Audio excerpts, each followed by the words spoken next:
आज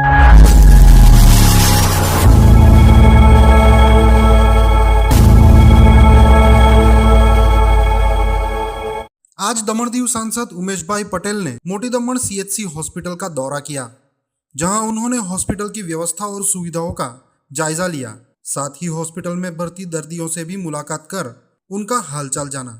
साथ ही उनसे हॉस्पिटल में मिलने वाली सुविधाओं के बारे में जानकारी ली।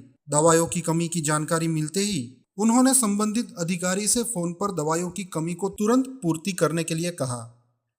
इस दौरे पर उनके साथ हॉस्पिटल के इंचार्ज डॉक्टर शैलेश आर्लेकर भी मौजूद रहे।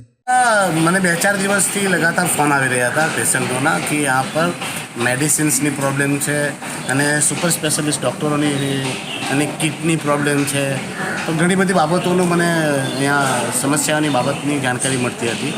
તો તેની અંગે જાણકારી મેળવવા અને શું સુવિધા અને કમી છે અહીંયા અને શું પ્રોબ્લેમ થઈ રહી છે તે જાણવા આવ્યો હતો। તો ઘણી બધી બાબતો મેં જાણી। ડૉક્ટરો જે સ્પેશિયાલિસ્ટ ડૉક્ટરો છે તે અડધી જ સંખ્યામાં છે અને બીજું કે જગ્યા શોર્ટેજ લાગે છે। આજે પણ સિટી સ્કેનની જે મશીન છે ત્યાં જ છે અને સિટી સ્કેનની જે ફેસિલિટીઝ છે તે અવેલેબલ થઈ શકી નહીં।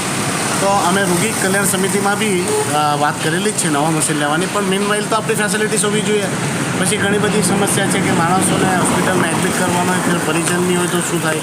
એમ્બ્યુલન્સોનો બી મેં સાંભળેલું કે એમ્બ્યુલન્સ માટે પૈસા લેવામાં આવી રહ્યા છે।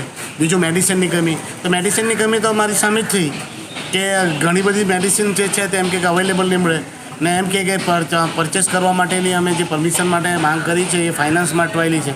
તો મેં અહીંયાથી જે તે અધિકારીને બી ફોન કર્યો કે ભાઈ આવી મેડિસિનની લાપરવાહી નહીં જોઈએ, બહારથી એક બી મેડિસિન લેવાની જરૂર પડવી નહીં જોઈએ। જ્યારે કે ભારતના પ્રધાનમંત્રી નરેન્દ્રભાઈ મોદીજીએ આટલી બધી સુવિધા આપી, આયુષ્માન કાર્ડ આપ્યું અને તમામ ફેસિલિટીઝ અને તમામ હેલ્થ ફેસિલિટીઝ સાથે સાથે તમામ સુવિધા આપવાની ખાતરી આપી, તો છતાંય જો માણસોએ બહારથી મેડિસિન મંગાવવા પડતી હોય તે દુઃખદ અને દુર્ભાગ્યપૂર્ણ છે। તો મેં વાતો કરી છે, ઘણી બધી લેક ઓફ ફેસિલિટીઝ છે તેની પણ જોઈ લીધું છે। હા, જગ્યા ઓછી છે કારણ કે એક સાથે બધો ડમ થઈ ગયું છે કામ, કેમ કે મરોડાના બી લોકો અહીંયા જ આવી ગયા, મોટી દમણનું બી અહીંયા જ આવી ગયું, આપણે ત્યાં ઇન્ડસ્ટ્રીયલ એરિયો પણ છે। તો જગ્યા ઓછી છે તેના લીધે અહીંયા બધું મેનેજ કરવામાં તકલીફ આવતી છે। બાકી ઓવરઓલ જોવા જાય તો ડૉક્ટર શૈલેષની કામગીરી સંતોષકારક છે। આટલી નાની હરકી જગ્યામાં એમણે ઘણું મેનેજ કરવાની કોશિશ કરેલી છે, પણ ઘણી બધી બાબત જે છે તે ડૉક્ટરની બહારની પણ છે અને જે હેલ્થ ફેસિલિટીઝ છે એ અધિકારીઓના ક્ષેત્રમાં આવતી હોય, અધિકારીઓ એસી ઓફિસમાં બેસી જાય, ધ્યાન નહીં આપે તો આ જ બધી પરિસ્થિતિ થવાની। હું હેલ્થ સેક્રેટરીને પણ આ વાત કરવાનો છું કે થોડી ધ્યાન આપે અને એસી ઓફિસની બહાર નીકળીને એટલીસ્ટ મહિનામાં એક ચક્કર તો મારે, જેથી ખબર પડે।